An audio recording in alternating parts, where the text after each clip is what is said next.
వీక్షిస్తున్న తెలుగు ప్రేక్షకులందరికీ నమస్కారం. ఈ వీడియోలో కొన్ని ముఖ్యమైన వివరాలు అయితే రావడం జరిగింది. స్కిప్ చేయకుండా చివరిదాకా చూసినట్లయితే పూర్తి ఇన్ఫర్మేషన్ మీకు అర్థమవుతుంది. ప్రతి ఒక్కరు కూడా ఛానల్ని సబ్స్క్రైబ్ చేసుకొని లైక్ చేయడం మాత్రం మర్చిపోకండి.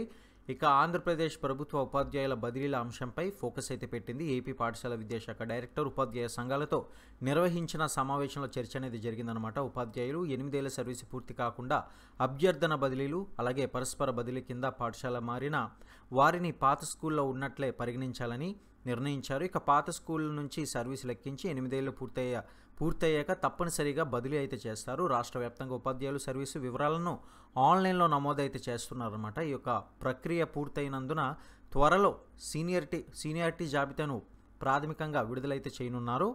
ఇక దీనిపై ఏవైతే అభ్యంతరాలను స్వీకరించిన తర్వాత తుది సీనియారిటీ జాబితా విడుదలైతే చేయనుంది పాఠశాల విద్యాశాఖ.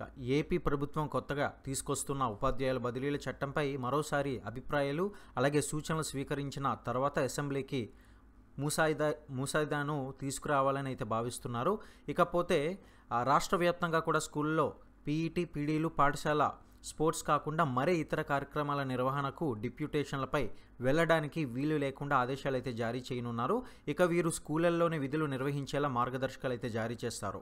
పాఠశాల విద్యాశాఖ హై స్కూల్ ప్లేస్లో విద్యార్థుల సంఖ్య ఎక్కువగా ఉంటే వాటిని కొనసాగించాలని అయితే భావిస్తుంది.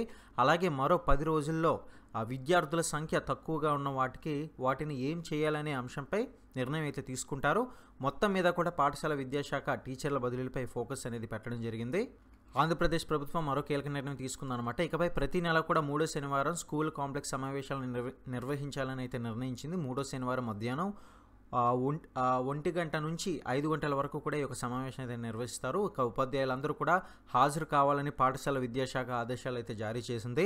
ఇక గతంలో స్కూల్ కాంప్లెక్స్ సమావేశం రోజు మొత్తం కూడా ఉండడంతో ఈ యొక్క స్కూల్ నిర్వహణకు ఇబ్బందులు అయితే వచ్చాయి. ఈ యొక్క క్రమంలో అటు స్కూలు ఇటు సమావేశానికి ఇబ్బంది లేకుండా మధ్యాహ్నం నుంచి సగం రోజు సమావేశాలు అయితే నిర్వహించాలని నిర్ణయం తీసుకున్నారు. మరి దానికి సంబంధించిన టైమ్స్తో సహా మనకైతే ఇక్కడ వివరాలు అనేది రావడం జరిగింది. ఇటువంటి మరిన్ని అప్డేట్స్ కోసం ఛానల్ని సబ్స్క్రైబ్ చేసుకుని లైక్ చేయడం మాత్రం మర్చిపోకండి. Thank you.